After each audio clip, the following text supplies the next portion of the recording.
ನಾನು ಕೇಳ್ತಾ ಇದ್ದೀನಿ, ಆ ರೀತಿ ಏನಿಲ್ಲ. ರಾಣಿ ಚೆನ್ನಮ್ಮನೂ ಅಷ್ಟೇ ಗೌರವಿಸ್ತೀವಿ, ಸಂಗೊಳ್ಳಿ ರಾಯಣ್ಣನೂ ಅಷ್ಟೇ ಗ್ರಹಿಸ್ತೀವಿ. ಮುಂದಿನ ದಿನ ಬಂದಾಗ ರಾಣಿ ಚೆನ್ನಮ್ಮನ ಅಧಿಕಾರಕ್ಕೂ ಹೆಚ್ಚು ಅನ್ನೋದೊಳಗೆ 4 ವರ್ಷದ ಅವಧಿ ಒಳಗೆ ಬರೀ 5 ಹಾಸ್ಟೆಲ್ ಕೊಟ್ಟ. ಈ ಸತಿ ನಮ್ಮ ಇದ್ರೊಳಗೆ 212 ಹಾಸ್ಟೆಲ್ ಕೊಡೋಂಥ ಕೆಲಸ ಮಾಡ್ತಾರೆ. ಜೋಶಿಯವರಿಗೆ ಬೇರೆ ಕೆಲಸ ಏನಿದೆ? ತಮ್ಮ ತಾಟಿನೊಳಗೆ ಕತ್ತಿ ಬಿದ್ದಿದೆ, ಅದ್ರ ಬಗ್ಗೆ ಛಿದ್ರ ಆಗಿದೆ. ಹೆರಾಡದ ಬಗ್ಗೆ ಕುಟುಂಬ, ಸೋನಿಯಾ ಗಾಂಧಿ ಅವರು ಇರ್ಬೋದು, ರಾಹುಲ್ ಗಾಂಧಿ, ಪ್ರಿಯಾಂಕಾ ಅವ್ರ ಕಂಡ್ರೆ ಹೆದರಿಕೆ ಆಗ್ತಾ ಇದೆ BJPಗೆ. ಹಿಂಗಾಗಿ ಅವ್ರ ಬಗ್ಗೆನೇ ಚರ್ಚೆಯನ್ನು ಮಾಡ್ತಾ ಇದ್ದಾರೆ. ಅದು ಅಂತ ಮಾಡಕ್ಕೆ ಕೊಟ್ಟಾಗ ಅದರೊಳಗೆ ಮತ್ತೆ ಸುಳ್ಳು ಹೇಳಕ್ಕೆ ಕೊಟ್ಟಾರ. ಪ್ರತಿಯೊಂದು ಗ್ರಾಮ ಪಂಚಾಯತಿ, ದೇಶದ ಪ್ರತಿಯೊಂದು ಗ್ರಾಮಕ್ಕೂ ಅನ್ಯಾಯ ಮಾಡುವಂಥ ಕೆಲಸವನ್ನು ಮಾಡ್ತಾ ಇದ್ದಾರೆ. ದೊಡ್ಡ ಉದ್ಯಮಿಗಳ ಬಗ್ಗೆ ಮಾತ್ರ ಅವರು ಚಿಂತೆಯನ್ನು ಮಾಡಿ ಇವತ್ತು ಗಾಂಧಿಯರ ಬಗ್ಗೆ ಇವ್ರಿಗೆ ಎಷ್ಟು ಗೌರವ ಐತೆ ಅಂತ ಗೊತ್ತಾಗುತ್ತಲ್ಲ.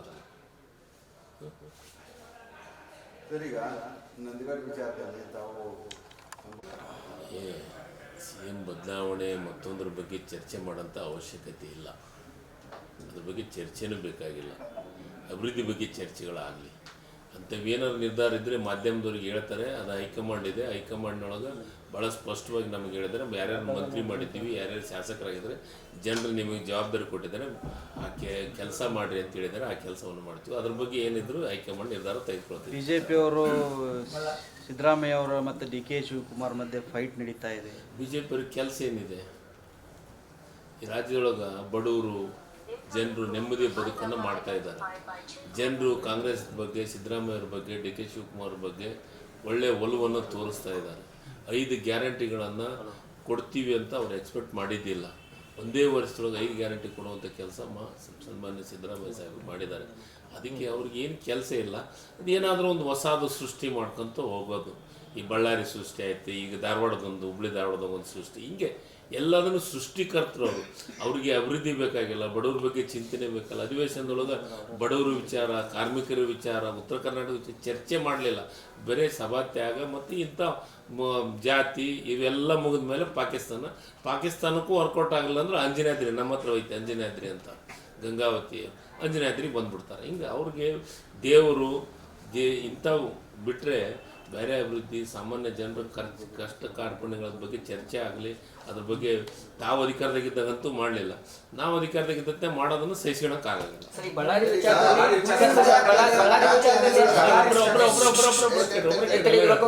ಸಂಕ್ರಾಂತಿಯ ನಂತರ ಇವತ್ತ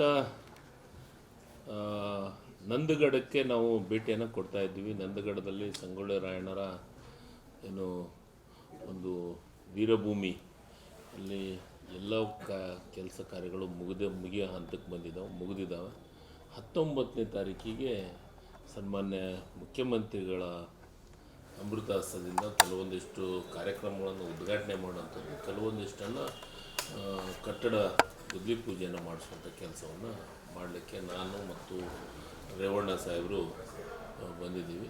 19ಕ್ಕೆ ಡೇಟು ಮುಖ್ಯಮಂತ್ರಿ CM ಸಾಹೇಬರು ಡೇಟನ್ನು ಕೊಟ್ಟಿದ್ದಾರೆ. ಅವನ್ನ ಉದ್ಘಾಟನೆ ಮಾಡಲಿಕ್ಕೆ, ಆ ಕಾರ್ಯಕ್ರಮ ರೂಪರೇಷೆಗಳನ್ನು ಮಾಡಲಿಕ್ಕೆ, ಜನರಲ್ಲಿ ಸೇರಿಸಬೇಕು, ವೇದಿಕೆಯನ್ನು ಏನು ಮಾಡಬೇಕು ಮತ್ತು ಅಲ್ಲಿ ಕಾರ್ಯಕ್ರಮ ಯಾವ ರೀತಿ ಕೆಲಸ ಆಗಬೇಕು ಅದನ್ನು ಪೂರ್ವಭಾವಿಯಾಗಿ ಒಂದು ಸಭೆಯನ್ನು ಮಾಡಬೇಕು ಮತ್ತು ಅಲ್ಲಿ ಭೇಟಿಯನ್ನು ಕೊಡಬೇಕು, ಯಾವ ಕಾಮಗಾರಿ ಮುಗಿದಿದೆ ಅನ್ನೋದನ್ನು ನೋಡಲಿಕ್ಕೆ ಬಂದಿದ್ದೀವಿ.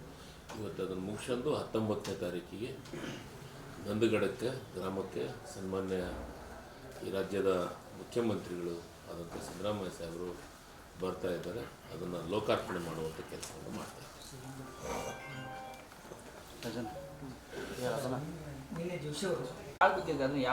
ಸರ್, ಈಗಾಗಲೇ DC ಅವರಿಗೆ ಸೂಚನೆಯನ್ನು ಕೊಟ್ಟಿದ್ದೀವಿ. ಅದನ್ನು ಜಿಲ್ಲಾಧಿಕಾರಿಗಳು ಅದನ್ನು ತಮ್ಮ ಹ್ಯಾಂಡೋವರ್ ತೊಗೊಂಡಿದ್ದಾರೆ. ತಗೊಂಡು ಅದನ್ನು ಕರ್ನಾಟಕಕ್ಕೆ, ಕನ್ನಡಿಗರಿಗೆ ಮತ್ತು ಕರ್ನಾಟಕದ ಕಾರ್ಯಕ್ರಮಕ್ಕೆ ಉಪಯೋಗ ಮಾಡಲಿಕ್ಕೆ ಅವಕಾಶವನ್ನು ಮಾಡಿಕೊಡ್ಬೇಕಂತ ಹೇಳಿದ್ವಿ. ಈ ಕನ್ನಡ ಸಾಹಿತ್ಯ ಸಮ್ಮೇಳನಗಳಿಗೆ ಅನುದಾನ ಕೊಡ್ತಿಲ್ಲ ಅಂತೇಳಿ ಸಾಹಿತಿಗಳು ಆರೋಪ ಮಾಡ್ತಿದ್ದಾರೆ. ಕನ್ನಡ ಸಾಹಿತ್ಯ ಸಮ್ಮೇಳನಗಳಿಗೆ, ತಾಲೂಕಾ ಸಮ್ಮೇಳನಕ್ಕೆ, ಜಿಲ್ಲಾ ಸಮ್ಮೇಳನಕ್ಕೆ ಎಲ್ಲಿಯೂ ಅನುದಾನ ಕೊಡಂಗಿಲ್ಲ. ರಾಜ್ಯ ಮಟ್ಟದಕ್ಕೆ ಮಾತ್ರ ಅನುದಾನ ಕೊಡ್ತೀವಿ. ಅದು ದೊಡ್ಡ ಪ್ರಮಾಣ. ಹೋದ್ಸತಿ 25ರಿಂದ 30 ಕೋಟಿ ಕೊಟ್ಟಿದ್ದೀವಿ. ಈಗ ಬಳ್ಳಾರಿಯಾಗಿದೆ, ಬಳ್ಳಾರಿಗೆ ಕೊಡುವಂಥ ಕೆಲಸವನ್ನು ಮಾಡ್ತೀವಿ. ಈಗ ಬೆಳಗಾವಿಯಲ್ಲಿ ರಾಜ್ಯೋತ್ಸವ ಏನಿರುತ್ತೆ, ರಾಜ್ಯದ ಯಾವ ಜಿಲ್ಲೆಯಲ್ಲೂ ಕೂಡ ಆ ರೀತಿ ಆಗೋದಿಲ್ಲ. ಮೈಸೂರು ದಸರಾ ಮಾದರಿಯಲ್ಲಿ ರಾಜ್ಯೋತ್ಸವ ಹೌದಾಗುತ್ತೆ. ಪ್ರತಿ ವರ್ಷ ಇಲ್ಲಿ ಕನ್ನಡಿಗರದ್ದು ಏನು ಬೇಡಿಕೆ ಅಂದ್ರೆ ವಿಶೇಷವಾದಂತ ಆಚರಣೆ ಅದಕ್ಕೆ ಆಚರಣೆ ಮಾಡಕ್ಕೆ ಅನುದಾನ ಕೊಡ್ಬೇಕಂತ ನಮ್ಮ ಹತ್ರ ಹೇಳಿದ್ದಾರೆ. ಮುಂದಿನ ಅವಧಿಯೊಳಗೆ ಅದನ್ನು ಕೊಡುವಂತ ಕೆಲಸವನ್ನು ಈ ವರ್ಷ ಪ್ರವಾಸೋದ್ಯಮ ಇಲಾಖೆಯವರು ಕೊಟ್ಟರು. ಹೌದು, ಪ್ರವಾಸೋದ್ಯಮ ಮುಂದಿನ ಸತಿ ಅದಕ್ಕೆ ವಿಶೇಷವಾದಂತ ಅನುದಾನ ನೆಕ್ಸ್ಟ್ ಬಜೆಟ್ ನೊಳಗೆ ಇಟ್ಕೊಳ್ಳುವಂತ ಕೆಲಸ ಮಾಡ್ತೀವಿ. ಸರ್, ಹಿಂದುಳಿದ ವಿದ್ಯಾರ್ಥಿಗಳಿಗೆ ಪದವಿ ಕಲಿಯಕ್ಕ ಮೇಲೆ ಪುರುಷನ ಇತಿಹಾಸ ಗತವೈಭವ ಬಿಡಿಸುವಂತ ನಿರ್ಣಯ ಮಾಡಿದಿರಿ. 1000 ಕೋಟಿಗೂ ಹೆಚ್ಚು ಹಣ ಅಲ್ಲಿ. 1000 ಕೋಟಿ ಇಲ್ಲ, ಎಷ್ಟು ಕೋಟಿ? 262 ಕೋಟಿ. ಈಗ ರಾಣಿ ಚೆನ್ನಮ್ಮನ ಅಭಿವೃದ್ಧಿ ಪ್ರಾಧಿಕಾರವೂ ಕೂಡ ಇದೆ, ಸಂಗೊಳ್ಳಿ ರಾಯಣ್ಣನ ಅಭಿವೃದ್ಧಿ ಪ್ರಾಧಿಕಾರವೂ ಕೂಡ ಇದೆ. ಈ ಎರಡೂ ಪ್ರಾಧಿಕಾರದ ವಿಚಾರ ಬಂದಾಗ ಅನುದಾನ ಕೊಡುವಂಥ ವಿಚಾರದಲ್ಲಿ ರಾಣಿ ಚೆನ್ನಮ್ಮನ ಅಭಿವೃದ್ಧಿ ಪ್ರಾಧಿಕಾರಕ್ಕೆ ಅನ್ಯಾಯ ಆಗಿದೆ, ಕಡಿಮೆ ಅನುದಾನ ಸಿಕ್ಕಿದೆ ಅನ್ನುವಂಥ ಅಭಿಮಾನಿಗಳದ್ದು ಅದು ನಾನು ಕೇಳ್ತಾ ಇದ್ದೀನಿ. ಆ ರೀತಿ ಏನಿಲ್ಲ. ರಾಣಿ ಚೆನ್ನಮ್ಮನ್ನು ಅಷ್ಟೇ ಗೌರವಿಸ್ತೀವಿ, ಸಂಗೊಳ್ಳಿ ರಾಯಣ್ಣನೂ ಅಷ್ಟೇ ಗೌರವಿಸ್ತೀವಿ. ಮುಂದಿನ ದಿನ ಬಂದಾಗ ರಾಣಿ ಚೆನ್ನಮ್ಮನ ಪ್ರಾಧಿಕಾರಕ್ಕೂ ಹೆಚ್ಚು ಅನುದಾನ ಕೊಡೋದ್ರ ಮುಖಾಂತರ ಅದನ್ನು ಅಭಿವೃದ್ಧಿ ಮಾಡಲಿಕ್ಕೆ ಮುಖ್ಯಮಂತ್ರಿಗಳ ಗಮನಕ್ಕೆ ತರುವಂಥ ಕೆಲಸವನ್ನು ಈಗಾಗಲೇ ಮಾಡಿದ್ದೀವಿ. ಸರ್, ಈಗ CM ಬದಲಾವಣೆ, ದೆಹಲಿ ವ್ಯವಸ್ಥೆ ಇಲ್ಲ. ಆಮೇಲೆ ಈಗ ದುಬಾರಿ ಫೀ ಕಟ್ಟಕ್ಕಾಗಲ್ಲ ಅಂತ, ಬಾಡಿಗೆ ಕಟ್ಟಕ್ಕಾಗಲ್ಲ ಅಂತ ವಿದ್ಯಾರ್ಥಿಗಳು ಈಗ PG ಕಲಿಯೋದು ಆಮೇಲೆ ಪದವಿ ಕಲಿಯೋದೇ ಬಿಡ್ತಿದ್ದಾರೆ. ಅಂಥವ್ರಿಗೆ ಹೇಳಿ, ಹಿಂದೆ ಸಿದ್ದರಾಮಯ್ಯ ಸಾಹೇಬರು ಸರ್ಕಾರ ಈ ಸತಿ ಬಂದ ಮೇಲೆ ಹಿಂದುಳಿದ ವರ್ಗಕ್ಕೆ ಕನಿಷ್ಠ 211 ಹಾಸ್ಟೆಲ್ ಕೊಡುವಂಥ ಕೆಲಸ ಮಾಡಿದ್ವಿ. 12 ಹಾಸ್ಟೆಲ್ ಜಾಸ್ತಿ ಮಾಡಿದ್ವಿ. ಜಿಲ್ಲೆಗೆ ಈ ವರ್ಷ ಸ್ಟಾರ್ಟ್ ಮಾಡಿದ್ವಿ. ಯಾವುದು ಮೆಡಿಕಲ್ಲು, ಇಂಜಿನಿಯರಿಂಗು, ಮಾಸ್ಟರ್ ಕೋರ್ಸ್ ಮಾಡಲಿಕ್ಕೆ ಯಾರು ಬರ್ತಾರೋ ಅವ್ರಿಗೆ ಅಂತ ಮಹಿಳೆ ಮತ್ತು ಪುರುಷರದ್ದು, ಬಾಲಕ ಮತ್ತು ಬಾಲಕಿಯರದು ವಿಶೇಷವಾದ ಜಿಲ್ಲೆಗೆ 2 ಹಾಸ್ಟೆಲನ್ನು ಕೊಡುವಂಥ ಕೆಲಸವನ್ನು ಮಾಡಿದ್ವಿ. ನಮಗೆ ಇನ್ನೂ ಎಷ್ಟೇ ಕೊಟ್ಟರು ಹಾಸ್ಟೆಲ್ ಶಾರ್ಟೇಜ್ ಇದೆ. ಈ ಸತಿ ಮುಖ್ಯಮಂತ್ರಿಗಳಿಗೆ ವಿನಂತಿ ಮಾಡಿದ್ವಿ. ಮತ್ತು ಅದರ ಜೊತೆಗೆ ಹಿಂದಿನ ಸರ್ಕಾರದೊಳಗೆ 4 ವರ್ಷದ ಅವಧಿ ಒಳಗೆ ಬರೀ 5 ಹಾಸ್ಟೆಲ್ ಕೊಟ್ಟಾರ. ಎಷ್ಟೋ ಜನ ಗ್ರಾಮೀಣ ಈ ಸತಿ ನಮ್ಮ ಇದ್ರೊಳಗೆ 212 ಹಾಸ್ಟೆಲ್ ಕೊಡುವಂಥ ಕೆಲಸವನ್ನು ಮಾಡಿದ್ವಿ. ಸರ್, ಈಗ ಬೆಳಗಾವಿ ಜಿಲ್ಲೆ ದೊಡ್ಡ ಜಿಲ್ಲೆ, ಇನ್ನೂ ಬಹಳಷ್ಟು ಹಾಸ್ಟೆಲ್ಗಳು ಆಗ್ಬೇಕನ್ನುವಂಥದ್ದು ಜಾಸ್ತಿ ಮನೆ ಕೊಟ್ಟಿದ್ವಿ. ಸರ್, ಇಲ್ಲಿ ಮೊನ್ನೆ 150 ಹಾಸ್ಟೆಲ್ ಕೊಡುವಂಥ ಕೆಲಸವನ್ನು ಮಾಡಿದ್ದು ಇತಿಹಾಸ ಲಾಸ್ಟ್ ಇಯರ್. ಅದರೊಳಗೆ 8 ರಿಂದ 10 ಹಾಸ್ಟೆಲ್ ಬೆಳಗಾವಿ ಜಿಲ್ಲೆಗೆ ಕೊಟ್ಟಿದ್ವಿ.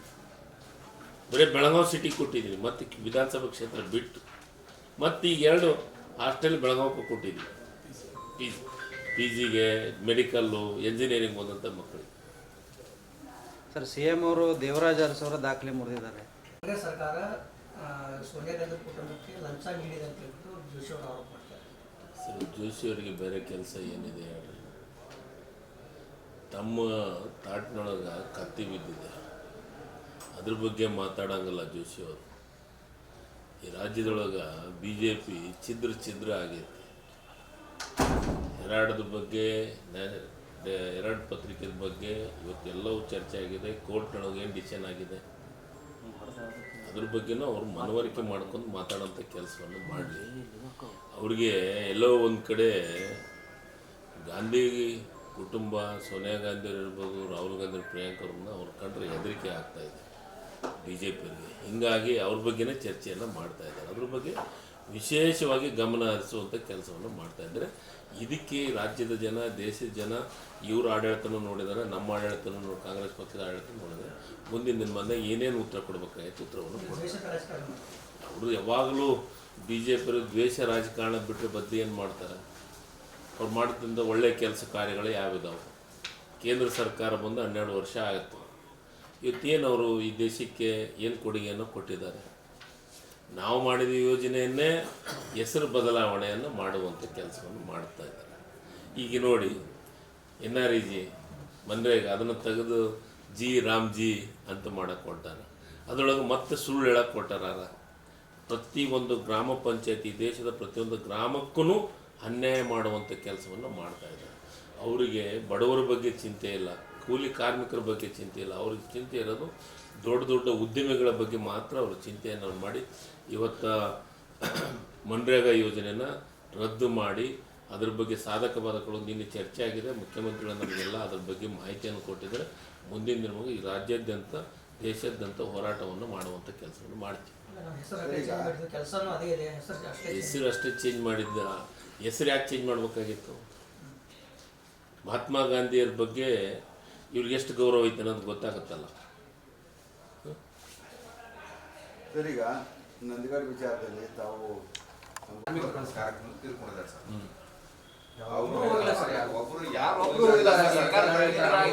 ಸರ್ ಈಗ ಯಾರು ಅದು ಈಗ ಫ್ಯಾಕ್ಟ್ರಿ ಒಳಗೆ ಕೆಲವೊಂದಿಷ್ಟು ಇಂಥವಾಗಿದ್ದು 10 ಜನ 8 ಜನ ಇದಾಗಿದ್ದು ನಿಜವಾಗ್ಲೂ ಭಾಳ ನೋವು ಪಡುವಂಥ ಸಂಗತಿ. ಅವರ ಕುಟುಂಬಕ್ಕೆ ಅದನ್ನು ದುಃಖವನ್ನು ಬರುವಂಥ ಶಕ್ತಿ ಆ ಭಗವಂತ ಕೊಡಲಿ.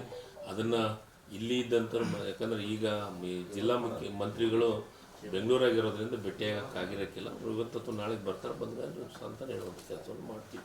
ಅದಕ್ಕೇನು 2 ಮಾತು